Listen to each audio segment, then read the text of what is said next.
Сайн байцгаана уу их хүндэт үзэгчтэй. Манай энэ удаагийн бизнес to бизнес нэвтрүүлгүүгээр хэлж байна. За өнөөдрийн нэвтрүүлгээр бид бүхэн нээлттэй байдал, компани нээлттэй байдал гэдэг сэдвээр ярина.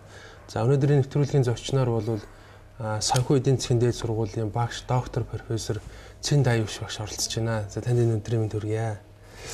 За компани одоо та бас мэдээж Монгол улсын компани засаглалын хөгжлийн төвийн бас удирдах ажилтан байж байгаа. Компани мэдээллийн нээлттэй байдал гэж та энийг нэрийг хэлсэн байна. Энэ нээлттэй байдал ер нь хинт хамаатай, хизээ үүссэн, яах гэж үүссэн, хэн энийг санаачилсан гэдгээс та яриад хэлэх үү? Ер нь яг компани нээлттэй байдал гэдэг маань ялангуяа хувьцаат компаниуд дээр хамааралтай. Яагаад гэвэл хувьцаат компани гэдэг маань хүний мөнгөөр бизнес хийж байгаа хүмүүс шүү дээ. Тэгэхээр хүний мөнгөөр бизнес хийхин тулд тухайн хүнд одоо тэр мөнгөний юунд ашиглаж гин, яаж зарцуулж гин, тэгээ яаж өсгөж гин те. Тэгээ өөрт нь одоо хизээ яаж өсгөж өгөх юм бэ гэдгийг тайлгнахгүй бол хүн мөнгө өгөхгүй шүү дээ те. Тэгэхээр мэдээллийн нээлттэй байдал маань одоо яг компани хувьд, нээлттэй компани хувьд бол зайлшгүй их том чухал. Монголд бол гарцаагүй хэрэгцээ. Одоо бүр яг тулчсан хэрэгцээ гэж энийг л хэлэх байна. Тэгэхээр юун дээр яг үүсэл гэвэл мэдээж хүний мөнгөөр бизнес хийж эхэлсэн үеэс л үүссэн байх л та. Мэдээж тэр хүндээ тайлгнах шаардлагатай те эзэдтэй. Зүгээр яг олон улсын зарчмынхаа хувьд бол нөгөө янз янзын зарчмууд бий. Гэхдээ одоо олон улсад хамгийн их өргөн хэрэглэгдэж байгаа. Хүлээн зөвшөөрөгдсөн одоо эдийн засгийн хамтын ажиллагаа хөгжлийн байгууллага гэдэг OECD гэдэг.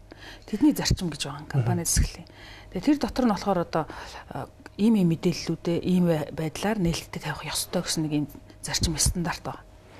Тэгээ яг манайх бол тэр стандартыг сая санхүүгийн зохицуулахороо орчуулад тэгээ баг зэргийн өөрчлөлт хийгээд стандарт болгоо баталсан л да.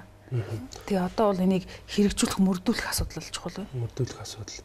Энд гэхдээ за Монголд ингээд бий болчихсон. Монголд одоо энэ шаардлагатай компаниуд гэхээр хувьцаат компаниуд бас хэрэгтэй болох нь дээ. Ихэнх нь хувийн компаниуд байдаг. Хувийн компанид ямар ашигтай? Хувийн компаниг яаж ашиглах юм? Хувийн хаалттай компанийн хувьд бол мэдээллийн нээлттэй байдал маань эргээд бол яг хоёр талд ашиглаж болно. Нэгд нь бол эзэдүүдтэй хэрэгтэй тий. Одоо манай компаниудад юм тулгараад байгаа нэг асуудал бол эзэдүүдийн үе солигдож байгаа байхгүй. Бид нар ч одоо 20 жилийн л түүхтэй шүү дээ. Тий. Компани бий болгоод үсгээд явсан. Тэгээ одоо 20 жил өөрийнхөө компанийг өөрөө удирдах гэсэн эзэдүүд маань одоо компани нэгдүгээр томорчлоо тий. Тэгээ өөрсдийнх нь насан ч юу болж ин. Тэгээ ер нь бол компани өөр одоо захиралд өдөрдүүлэх юм зайлшгүй шаардлагатай болж эхэлж байна л да. Хэрэгцээ бий болж байна. Гүйцэтгэх захирлыг хөлсөөр ажилуулах. Тэгэнгүүт ч одоо эзэдүүдэд гүйцэтгэх захирал маань мэдээллийн нээлттэй байлгах тий. Бүх одоо компаниудын хувьцаа эзэмшигчдэд ижил тэгш байдлаар мэдээллийг цаг тухай бүрд нь хүргэх гэдэг асуудал гарч ирж байгаа байхгүй. Тэгэхээр жаалттай компанид мэдээллийн нээлттэй байдал эзэдүүдийнхээ өрөөнд бол нэг хэрэгтэй. Хоёрт хэрвээ одоо компани маань ер нь одоо хуучны тэр чиглэлээр явахгүй болчихжээ. Одоо тийм. Яаж юм гэхээр хуучин бол хувьцаа эзэмшигчдийн л одоо хөрөнгийг өсгөх гэдэг нэг номерын чухал асуудал байл шүү дээ. Одоо ерөөсө дэлхийн хэмжээнд те нийт одоо компаниудын одоо энэ интеграцчлагдаад глобалчлагдж байгаа үед бол мэдээлэлч маш хүчтэй хурдан явж байна. Тэнгүүт компани зүгээр одоо нэг ганцхан хөрөнгө оруулагчийн тухай яриа сууж болохгүй. Компани нийгмийн хариуцлага гэж хэрэгддэг болоод дээрэс нь компани бусад одоо оролцогч талуудаа үл хайхраад өөрөө оршин тогтно гэсэн ойлголт байхгүй болчиход байгаа. Тэнгүүт одоо компанид хамаатай байгаа бүх оролцогч талуудын тэр одоо эрх ашигыг тэнцвэржүүлэх гэдэг нэг их том ойлголт гарч ирчээд. Тэнгүүт компани маань илүү одоо тийм нийгмийн талын болж хувираад байгаа хандлага байна. Тэгэнгүүт тэр компани чинь гадагшаага хандаад бид нар ийм бодлоготой, ийм эрхэм зорилготой тийм ийм үйл ажиллагаа хийж байгаа гэдгийг бас сурталчлах маягийн хэрэгтэй болоод байгаа байхгүй юу? Хувийн компаниуд ч гэсэн дотор олон хувьцаа эзэмшигчтэй болж ирж штэ тийм ээ. Бас доороо гүйцэтгэх аппараттай болж байгаа юм байна. Та сонио ойлголт ярьж штэ. Хувийн компаниуд бас нийгмийн байгууллага маягийн болж ирж байгаа тийм. Тэгээ нийгэмтэйгээ холбоотой тэргүй байгаль орчинтойгоо холбоотой учраас тэрнтэй бас тэрнийхээ өмнөөс хариуцлага хүлээдэг учраас зарим мэдээллүүд нээлт болж байгаа юм байна.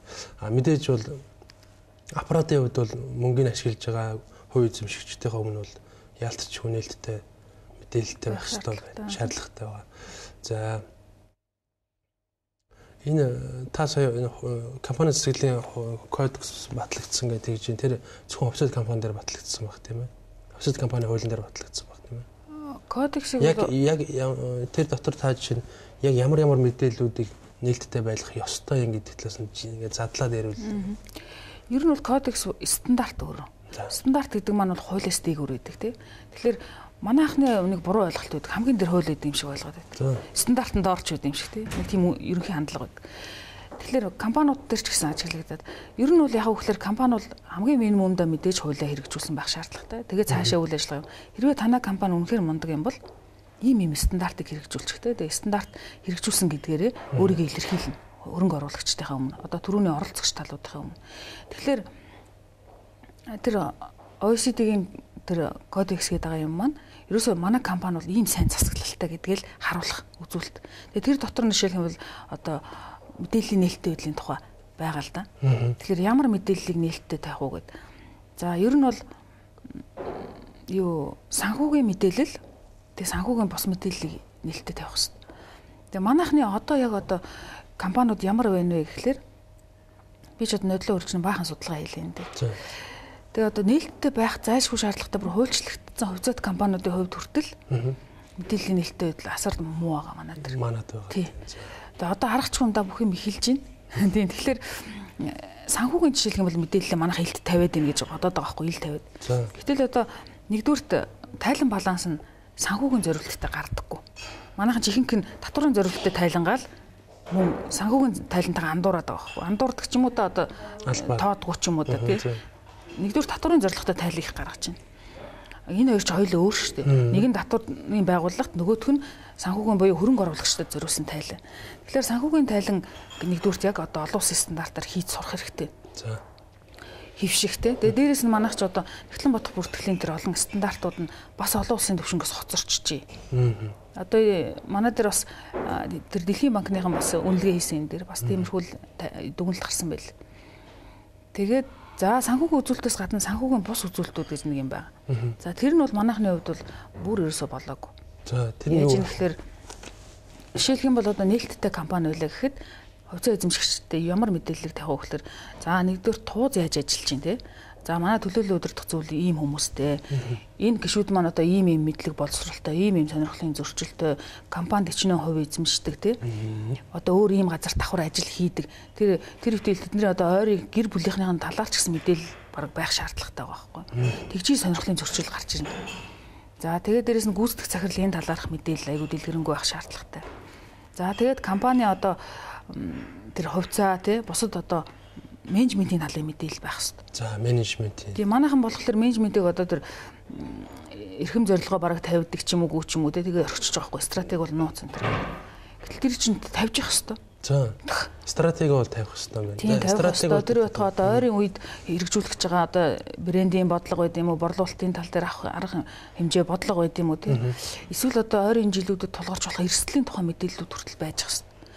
Яагаад гэвэл тэр бүх мэдээллийг чинь харж иж одоо манай Монголд эсвэл одоо Дорнод аймагт байгаа хүн ч юм уу эсвэл бүр гадаадад амьдарч байгаа одоо олон улсын хөрөнгө оруулагч юм тэр компаниг чинь тэр мэдээлэл дээр үнэлээд за энэ үнэхээр одоо миний хөрөнгө оруулах компани мөн байна гэж одоо итгэлтэйгээр шийдвэр гаргаж иж тийшээ бол яг хөрөнгө хийх ёстой. Хэрвээ тийм итгэлтэй шийдвэр гаргах хангалттай мэдээлэл байхгүй байх юм бол хөрөнгө оруулагч нар тэр компанид хөрөнгө хийхгүй.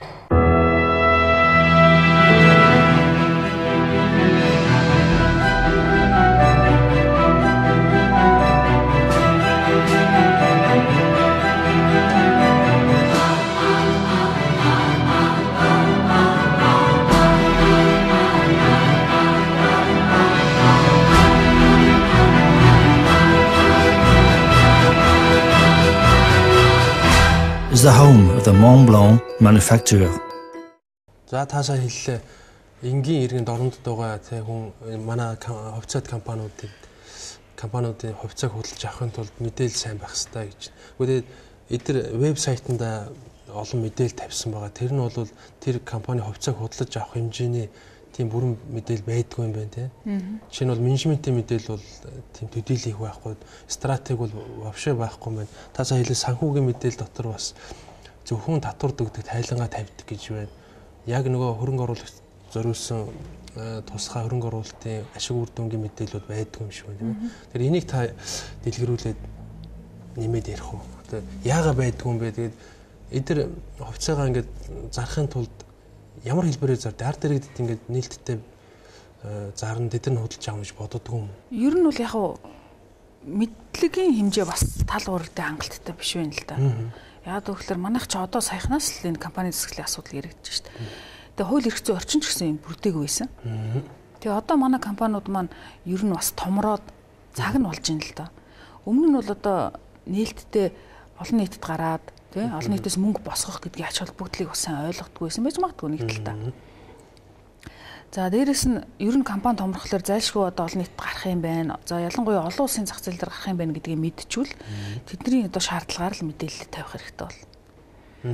Тэгэхээр манай нөх хүний нөөцийн асуудал гарч ирнэ. За тийм компаниуд дээр одоо яг энэний ач тус нь юу юм бэ гэдгийг үннээсээ ойлгох хэрэгтэй болно. Үннээсээ. Тийм үннээсээ. Ягаад гэвэл зүгээр нэг одоо шаардлага биелүүлэх төдий биш. Одоо бид нар чинь хүний мөнгөөр юм хийж байгаа юм байна. Тэгээд тэр хүний мөнгийг бид нар ингэж зарцуулж байгаа, ингэж өсгөж байгаа гэдгээ зайлшгүй ил тод тайлагнаж явах хэрэгтэй байна гэдгээ бодох хэрэгтэй.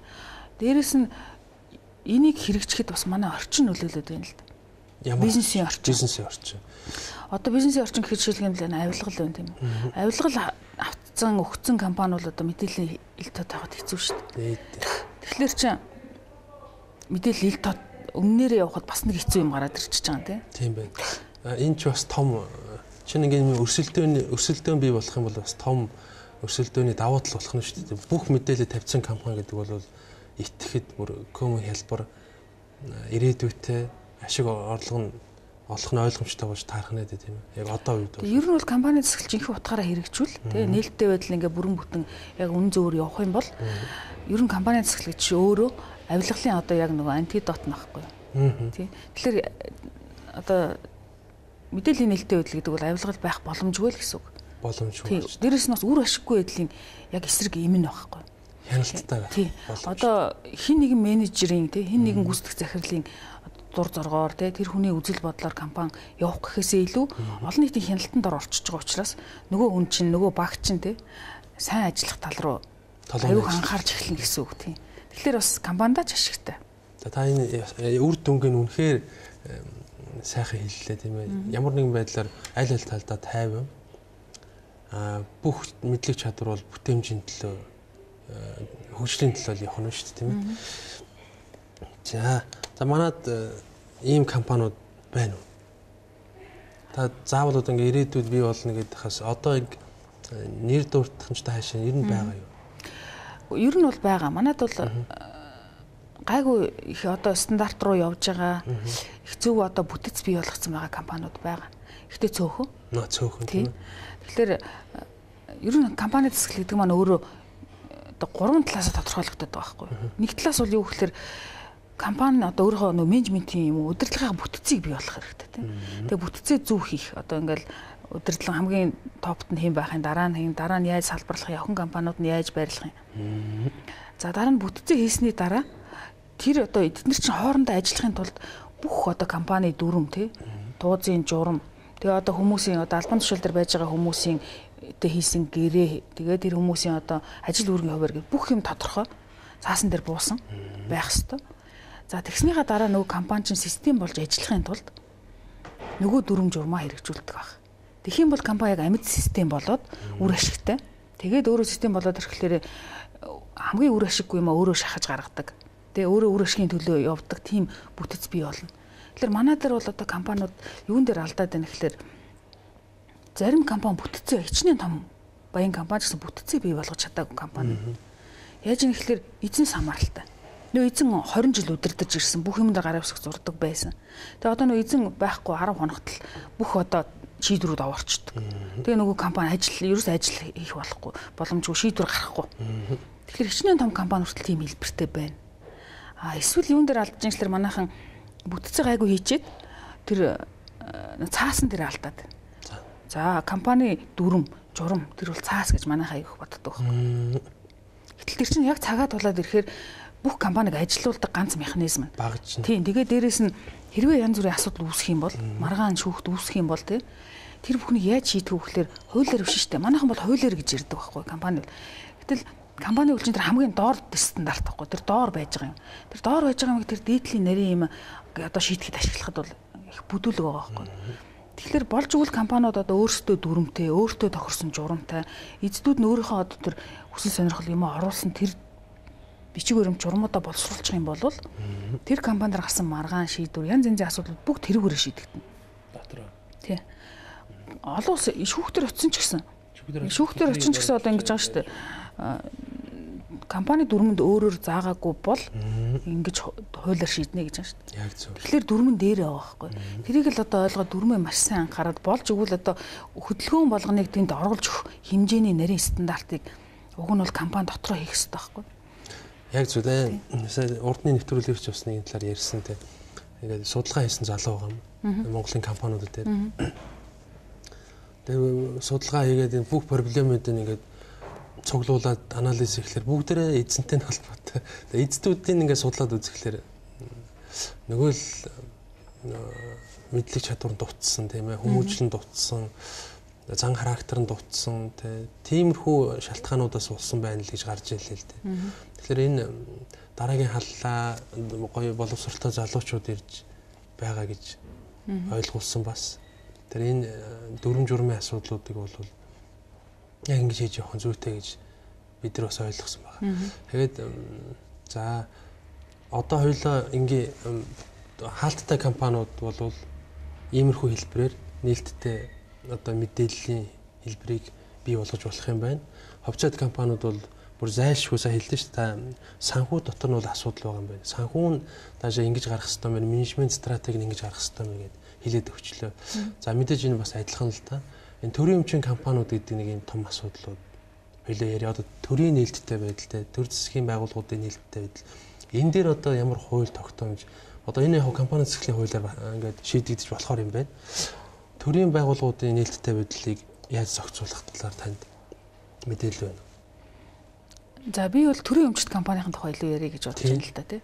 Тэгэхээр одоо төрийн өмчт компаниудын асуудлууд дараагаар хэвлэлээр гарч байна шүү дээ одоо. Тий Мят гээл ингээл дараа. Тэгэхээр төрийн өмчт компани гэдэг маань өөрөө хэцүү бүтэц. Яг гэвэл төр бол хамгийн муу менежер гэж ярьдаг тий. Төрийн өмчт компани байна гэдэг бол хэний ч эзэнгүй компани байна л гэсэн. Эзэнгүй компани. Тэгэхээр тэндээс бол төрөөс одоо мөнгө авах бүх үе таалга нэгдэж байна л гэсэн үг тийм. Тэгэхээр төрийн өмчт компаниг өдөрдөн одоо үргэлжлэлтэй ажиллуулна гэдэг бол маш хэцүү. Энэ ямар ч түүхэнд оронд байхгүй асуудал. Үгүй их олон улсууд төрдөө компанитай. Уулна. Тийм. Тэгтээ тэд нар бол аль болох эдийн засгийн бизнесийн чиглэл одоо тэр зам ёс руу ойртуулах гэж үздэг байхгүй. Тэгэхгүй одоо манайхан шиг төр нь бүгдийг хийнэ гэдээ яваад байдаггүй. Тэр төр одоо төрийн өмчт компани их олон болоод ирэхин хэрээр төрийн өмч их байгаад ирэхин хэрээр л тэнд үр ашиггүй бүтэц дүүрнэ. Тэнд авилгал хээл авах бүх муу мухай юм л үүрлэнэ гэсэн. Ямар ч сайн төрийн удирдагч лидер гараад тийм байсан ч гэсэн төрийн компани бол явцгүй гэсэн ойлголт байна тийм үү? Ер нь альва засаглал хин нэгэн хувь хүнээс хамааралтай байвал эсвэл намаас эсвэл манад байгаа одоо энэ бизнесийн бүлэглэлүүдээс хамааралтай байх юм бол тэр бол хамгийн муу засаглал байна л гэсэн. Өөрөөр хэлэх юм бол бүтэц байхгүй. Хэрвээ түрүүний яриадсан тэр бүтэц тэр дүрм журмууд гарчих юм бол тэнд хэн байх нь хамаагүй байхгүй. Тэр явдгаараа л явна. Тийм учраас хин нэгэн хүнээс хамааралтай байх тэр удирдагчаас хамааралтай байх гэдэг бол ер нь их л муу засаглалтай л газрын шинж гэж бодоод байна. Тэгээ энэ хүмүүс харин тэгээд энэ төрийн байгууллагатай ч гэсэн хэрнээ нээлттэй ил тод байя гэдэг энэ одоо тэгээд хий хоосон л үг болж таарах уу? Уу яг төрийн өмчт компанийн хувьд бол нэг өөр тийм тэр чинь бизнес хийж байгаа газар төр бизнес хийж гин гэсэн үг. А төрийн байгууллагууд агентлагуудын хувьд гэх юм бол тэд нар бол төрийн зүгээр нэгж штэ тийм. Гэхдээ төрийн нэгж төр маань өөрөө бол нээлттэй байх хэвээр. Тэгээ тэрийг зүгээр ярих биш. Бүр стандарт гаргаад тэгээ стандарт нь мэдээж хамгийн үр ашигтай, хамгийн зөв стандартыг гаргаж ирээд тэрнийхээ дагуу яг одоо ямар мэдээлэл, ямар одоо стандартаар ямар хугацаанд хинд нээлттэй байх ёстой юм бэ, ямар арга замаар гэдэг маш тодорхой болох хэрэгтэй. Тэгэхгүй бол манайхан ч одоо ерөнхий юм ярих юм шиг мэдээлэл нээлттэй байх ёстой, өглөө болгон одоо өглөөний цагаал ингээл ерөнхий сайд нь ч юм уу энэ ингээл мэдээлэл ярьж ингээд тэр чинь нэг стандарт байхгүй байгаа байхгүй тийм. Зүгээр задгаал байгаад байна тийм. Тэгэл одоо тэр чинь хувь хүний үзмжээс ойлголтоос аягүй хамааралтай болчихно. Тэр тэрийг л одоо субъектив юмнуудыг л аль болох багасгах. Стандарт гэдэг бол цаана хариуцлага нь байж байгаа байх тийм. Тийм стандарт гэдэг чи одоо хүн болгонд те бид нар одоо ямар нэг юм хийх гэхэд л яаж хийх вэ гэдэг би хувийнхаа дүгнэлтээр биш. Харин ийм юмыг яаж хийж юм бэ гэдэг стандартаа үзчихэд би яг энэ хооронд л миний эрхчлөө байгаа юм байна гэдэг мэдрээд хийх ёстой байхгүй. За зүйтэй. Энэ хувийн компани та юу гэж бодож байна? Одоо энэ Монгол 90% хувийн компани байгаа тийм ээ. Энэ ер нь багасж хувьцаат компани болох тань хандлага харагдаж байна уу? Одоо бол яг хандлага учиргүй нөх одоо хурдстай өөрчлөлт алга л да. Гэхдээ ер нь зүгээр хөгжлийг харах юм бол тийшээ зөвлөж таараа. Яагаад гэвэл хувийн компаниуд, хаалттай компаниуд маань томрох хэрэгтэй. Үр ашигтай өрсөлдөөнд одоо амьд гарахын тулд тий хамгийн хямдхан хамгийн одоо найдвартай хөрөнгийг татах хэрэгтэй. Тэр хөрөнгө бол хөрөнгө оруулагчдын л хийх мөнгө шүү дээ. Түүнээс банкны зээл биш тий. Өөр ямар нэгэн одоо нэг хүний одоо 2 3 хүний хөрөнгө яваад тах биш. Яагаад гэвэл хувьцаат компани хэлбэрээр өөрөө юм давуу талтай байхгүй. Өөрийн онцлог тэнд яаж нэхлээр эрсдлийг маш их хуваарлж өгнө. Өөрөөр хэлбэл одоо 5 хүн компани байгуулчаад ажиллаж ивэл тэр компани дампуурлаа гэхэд нэг 5 хүн чинь тавуулаад тэр эрсдлийг хүлээн шүү дээ. Гэтэл хувьцаат компани гэдэг одоо 10,000 үнэтэй хувьцаат компани л гэхэд дампуурахад эрсдэл нь 10,000 үнэтэй хуваарлагдана. Тэгэхээр энэ бол өөрөө эрсдлийг хуваарлах маш том механизм. Дээрээс нь хувьцаа эзэмшигч хүсэхгүй бол өөрийнхөө хувьцааг зарчиж болно тийм. Эсвэл хувьцаа эзэмшигч менежментээ солимоор байвал сольж болно. Өөр менежментийн багтаа яриад сольж шít. Гэтэл хаалттай компани дээр бол солиход маш хэцүү. Тэгэл муу одоо менежер тэнд ирсэн бол тэгэл тэрийг хална гэдэг бол хэцүү асуудал.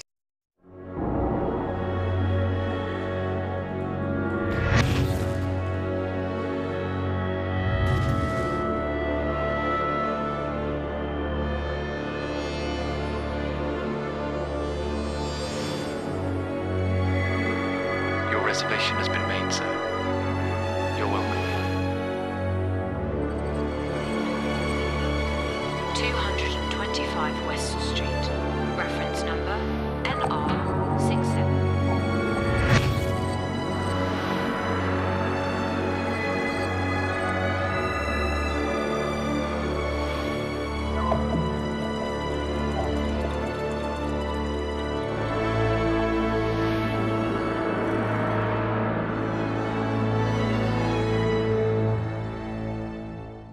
Энэ манай хөрөнгийн бирж төрийн өмчт байгуулах шүү дээ тийм ээ. Тэгээ ийм тохиолдолд энд хүмүүс мөнгө босгоод хувьцаат компани дэлгэрнэ гэж байх уу? Манайд бол айгүй олон шалтгаан байна л да одоо. Яг хөрөнгийн бирж одоо ингээл сайжрал ингээл жам ёсоор ажиллана гэл янз бүрийн алхам хийж ин л да. Тэгэхээр ер нь бол тодорхой цаг хугацаа хэрэгтэй юм шиг байна. Яг тэгэхээр энэ өөрөө айгүй олон хүчин зүйлээс шалтгаалж байгаа юм. Ерөөсөө бүр нөгөө олон нийгмийн нөгөө хөгжил бидний ихтгэл үнэмшлгээл их олон субъектив юм байна. Одоо зохицуултын талын тэр хууль эрх зүйн орчны асуудал ч байна. Тэгээд тэд нар чинь бүгд зэрэг өөрчлөгдөж, одоо хөрөнгийн бирж маань зүй ёсоор ажиллана. Тэгэхгүй ганцхан одоо хөрөнгийн биржийн тэнд нэг стандарт өөрчлөгдөд, тэнд компьютер програм өөрчлөгдөд энэ бол ганцхан л тал юм. Тэгэхээр тэр бол тийм шууд одоо тэр хурдан өгчнө гэж бол байхгүй. Одоо арилжаа хийгдэж байгаа асуудалд бол их эрсдэлтэй гэж бодож байна да. Үгүй одоо арилжаа хийгдэж байгаа гэдэг бол жам ёсоор явахгүй л байгаа л гэж бийл. Жам ёсоор явахгүй. Одоо зах зээлийн хуулиараа л арилжаа бол хийгдэхгүй байгаа л гэж. За. Сая хэлсэн компани засгийн кодекс дотор бол ямар ч хүн аваад үзсэн нээлттэй байдал гэдэг нэг хэсэг бүлэг асуудал байгаа юм байна. Тэрэн дээр яг юугаар нээлттэй байдлах талаар нь тодорхой байгаа юу? Ерөнхийдөө үндсэн байх хэрэгтэй юм байна. Тэгэхээр кодекс маань өөрөө бас суурь ойлголт байхгүй. За. Хуулиас дээгүүрч гисэн компани одоо тэр стандарт кодекс гэдэг юм маань бас л одоо стандартуудын хамгийн минимум хэсгийг заагаад өгсөн баг. Тэгээ яг үгээр манайх ямар хөрөнгийн бирж дээр одоо тэр компани гарах гэж байна гэдгээс шалтгаалаад тэр биржийн өөрийнх нь тавьдаг нээлттэй байх шаардлагууд байдаг байхгүй. Тэр нь бол тэр одоо OECD-ийн шаардлагаас илүү нэрийн шаардлагууд. Жишээлбэл Нью-Йоркийн хөрөнгийн бирж дээр гарна гэвэл маш өндөр шаардлагаар мэдээллийн нээлттэй байх хэрэгтэй болно. Лондонгийнх бас нэг өөр юм шаардна. Хонконгийнх бас нэг өөр юм шаардна. Тэгээд тэдний энэ шаардж байгаа уян хатан байдал гэдэг чинь хөрөнгийн биржийн бодлогоо шалтгаалаад харилцаа адил байдаг. Зөв. Энэ даваа сөрөгдөл гэж бас байгаа шүү дээ тийм ээ. Тэгээ ер нь бол сөрөг тал нь нээлттэй болсон компаниудын хувьд бол эхний хэсэгтээ их байгаа сүүл рүүгээ багасдаггүй эсвэл байнга тогтмол байж идэггүй ер нь сул тал нь хэр их байдгийг жишээ нь ямар сул талууд байна? Гэхдээ манайх ер нь мэдээллийн нээлттэй байдал гэхэлэр айгу болгоомжтой ханддаг л да. Тийм. Тэгээ одоо ялангуяа ийм мэдээллийг одоо олон улсад гаргахын тулд та нээлттэй байна гингүүд мэдээллийнхэн шаардлагыг хараад яаж ийм нууц мэдээлэл одоо олон түмэнд илтэй явах юм. Бид нарт одоохондоо тийм нөө юу сэтгэл зүйн бэлтгэл алгал да монголчуудад. Яг тэгэхээр бид нар чинь дөнгөж 20 жилийн туршлагатай зах зээл юм. Тэгээ тэр бизнесийн асуудал маш нууц маш хувийн юм явж илаа шүү дээ. А гэтэл одоо чинь хүмүүсийн мөнгийг аваад нээлттэй болохын тулд бүр ийм хувийн мэдээлэлээ тавих хэрэгтэй. Гингүүд манайх чинь хүлээж авах аягүй хэцүү байхгүй. Тэгэхээр тэрийг хүлээж авч сурах хэрэгтэй. За тэрэнд мэдээ цаг хугацаа хэрэгтэй баг. А нөгөөтэйгөр одоо хэрвээ хурдхан шиг томроод хурдхан шиг их мөнгө осхоё гэж бодож ивэл одоо нас тэрийг шууд хийж эхлэх хэрэгтэй. Тэг яг одоо манай зарим нэг компаниуд аль хэдийн олон улсын бирж дээр гарцсан шүү дээ. Тэд нар бол бүх дадлан булчираа тоочсон байгаа тийм. Тоочсон. Зөв. За яг цэвэрхэн компани байхад ямар ч хэлбэрээр авилгал өгсөн авсан мэдээл эсвэл энэ үйлдэл байх ямар ч нөхцөл байхгүй юу? Гэхдээ ямар ч нөхцөл байхгүй ойлгоход бол хэцүү л дээ. Гэхдээ ер нь бол тэр нөхцөл шахагдана л гэсэн үг. Нилийн шахагдана. Шахагдана л гэсэн үг. Түүнээс одоо бүр огт байхгүй гэж хэлэхэд жаашаа. Тэр бол гадны компаниуд Монголд зөндөө ороод ирчихсэн байна тий. Тэгээд мэдээж гадных ч гэсэн сайн муу зөндөл байгаа. Янз бүр л байгаа шүү дээ. Зарим нь хууны характераас болт юм шиг, яг эзнээс л болт юм шиг. Тэгээ их нарийн байна л да. Бүх мэдээлэл бол баримттай, цуглуулгатай. За зарим нь бол яг хөө тэр монголчуудын болсон хахуул үгийн авъя гэдэг юм байлээ. Тэгэхээр тэн дээр үнэхээр татгалцсан хариу өгдөг тийм ээ. Өөрөөр дотоод журамдаа захирагддаг. Тэрийг хүндэлдэг тиймэрхүү хандлагууд харагдаж байна лээ. Тэгээд хоёулаа тийм Монголоо л хөгжүүлэх гэж байгаа юм чи Монголынхаа компаниудыг л одоо ярий. Танд одоо ямар нэгэн жишээ байна уу одоо энэ жижиг томоос шалтгааллах нь компани нээлттэй байх, хаалттай байх, мэдээлэл жижиг томоос шалтгааллахгүй. Зорилгоос болох, юунаас болох, юу та юу гэж. Зүгээр нь дөнгөж байгуулагдсан компани бүх юм нээлттэй байлгаад болох уу? Ер нь бол нээлттэй байх гэдэг маань хувьцаат компани дээр л илүү зайлшгүй шаардлагатай. Зайлшгүй. Энэ бол хуулиар нь заагаад өгсөн. Тийм, хаалттай компанийн хувьд бол одоо нийгэмд нэлээд нөлөө бүхий болсон компанийн хувьд илүү шаардлагатай байх гэж би бол бодож байна. А зүгээр жижиг эхэлж байгаа компаниудын хувьд бол өдөр шаардлагагүй шүү дээ. Бид нар бол зүгээр одоо нөгөө оролцогчдийнхаа өмнө нээлттэй байх тухай. Тэгээ тэр нь өөрсдөд нь ямар хэрэгтэй вэ гэдгийг ойлгосны үндсэн дээр мэдээлэл нээлттэй байх шаардлагатай. Тэгэхээр тэд нар бол ирээдүйд том компани болно гэж зорж байгаа. Нээлттэй компани гэж болно гэж зорж байгаагийн хувьд бол анханаас нь бүх юм цэвэрхэн ёсоор нь хийвэл өөрт нь амар юм шиг байна тийм. Тэгэхээр одоо зарим компаниуд байдаг л да одоо ирээл бид нартай уулзж байгаа. Тэгээ тэр бүтцээ яаж зөв хийх вэ те?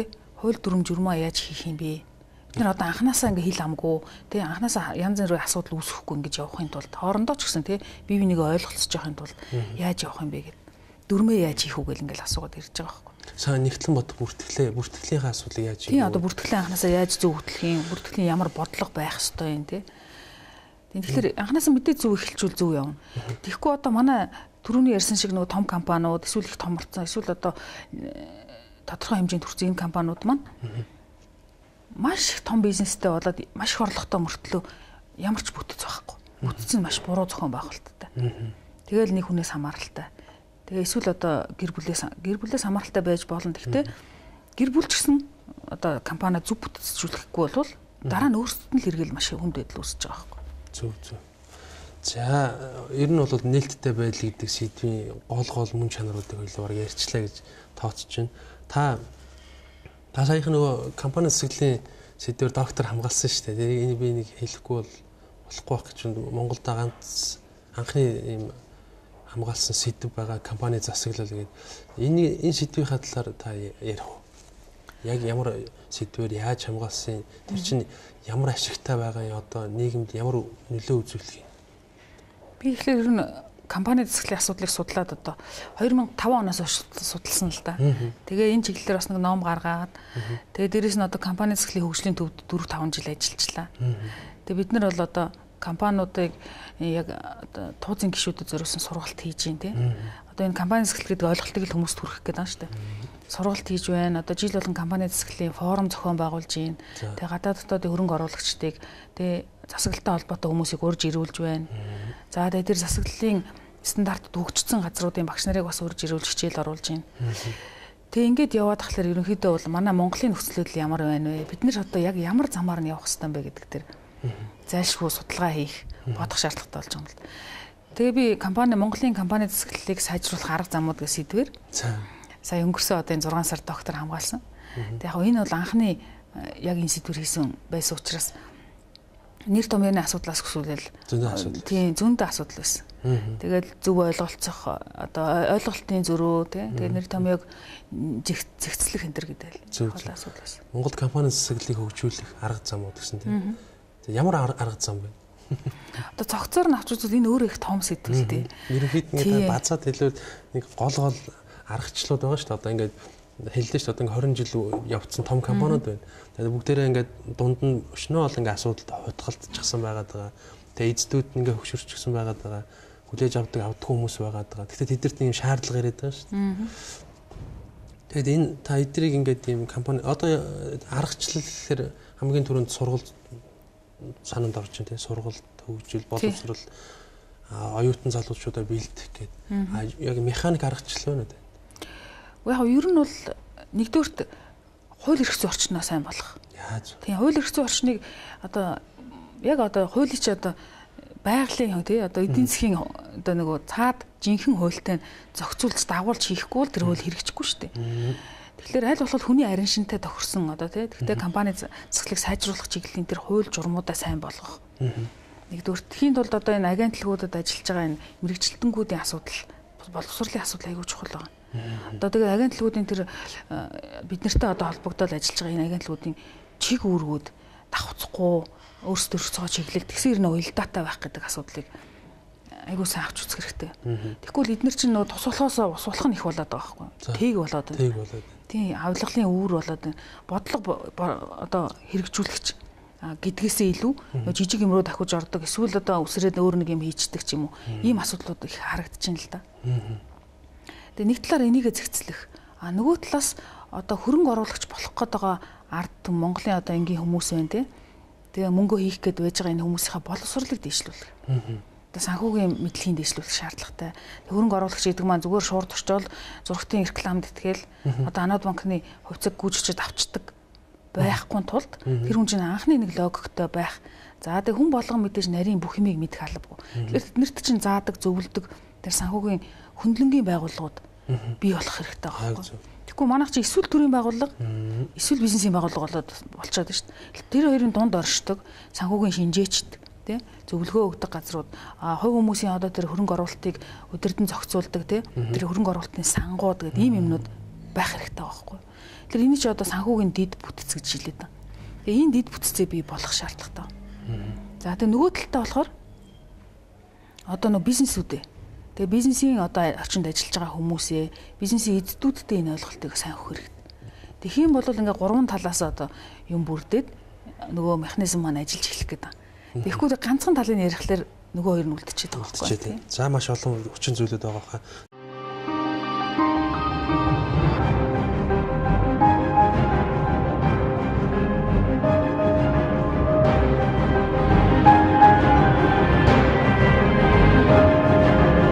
Таны амжилтын хөдөж Монблан. За нэвтрүүлгийн цаг ерөнхийдөө өндөрлж байна. Сүүлийн асуулт байна л да. Энэ манай оюутлогч чинь хязгаарлагдмал хариуцлагатай компани байл шүү дээ. Энэ хувьцаат компани муу юм биш мөн байх ёстой юм уу те. Хоёрдугаар мэдээлэл нь яг таны хэлдгээр стандартын дагуу нээлттэй байж чадчихэв үү, ирээдүйд чадах болов уу? Юу гэж бодож байна?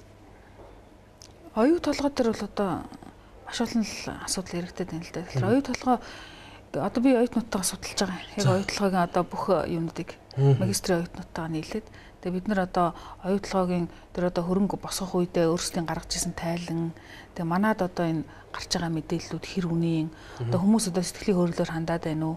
Бодит байдал ямар байна вэ гэдэг дээр одоо илүү мэрэгжлийн талаас нь судалгаа хийж байна. Тэгэхээр одоохондоо бол болоогүй байна л да. Одоо эцсийн дүгнэлт хийх хэмжээнд хүрээгүй тий. За өнөөдрийн нэвтрүүлэг маань үүгээр ингээд өндөрлж байна. Нэвтрүүлэгт бол санхүү эдийн засгийн дээд сургуулийн багш доктор профессор Цэнд Аюуш доктор оролцлоо. Танд бидэрт компанийн мэдээллийн нээлттэй байдал гэдэг сэдвээр товч бас ойлгомжтой мэдээлэл өгсөнд баярлалаа. Мэдээж энэ нэвтрүүлгээр бүх асуудлыг ярих боломжгүй. Тийм учраас та бүхэн Монголын компани засаглалын хөгжлийн төв гэж байдаг, санхүү эдийн засгийн дээд сургууль гэж байдаг. Цэнд Аюуш багштайс холбогдож зөвлөгөө авч болох бах. Мөн бас олон сургалтууд зохион байгуулдаг тийм ээ. Компани засаглалын сэдвээр. За тэр вебсайтын дотор бас компани засаглалын кодекс өөрөө байж байгаа байх. Гэх мэтээр та бүхэн ирээдүйд томрох, цэвэр ажиллах, шударга мөнгө олох те энэ үе таалгаа нээх, засах, сайжруулах хүсэл мөрөөдөлтэй байвал энэ сэдвээр дэлгэрэнгүй үргэлжлүүлээ судалж болно гэж одоо би ойлгож байна. Та бас үзэгчтэй хандаад хэлэх зүйл юу вэ? Намайг юуны өмнө нэвтрүүлэгтээ урьж оролцуулсанд баярлалаа.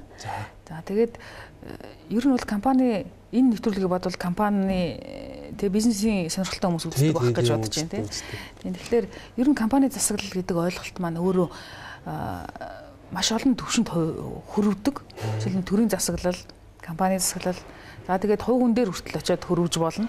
Тийм учраас энэ үндсэн ойлголтуудыг одоо мэдхэд илүүдэхгүй. Ягаад гэвэл хүн өөрөө эдийн засгийг сонирхдаггүй байсан ч гэсэн эдийн засгийн тогтолцооноос ангид оршиж чаддгүй шүү дээ. Тийм болохоор энэ чиглэлээр одоо суралцаарай гэж хүсэж байна.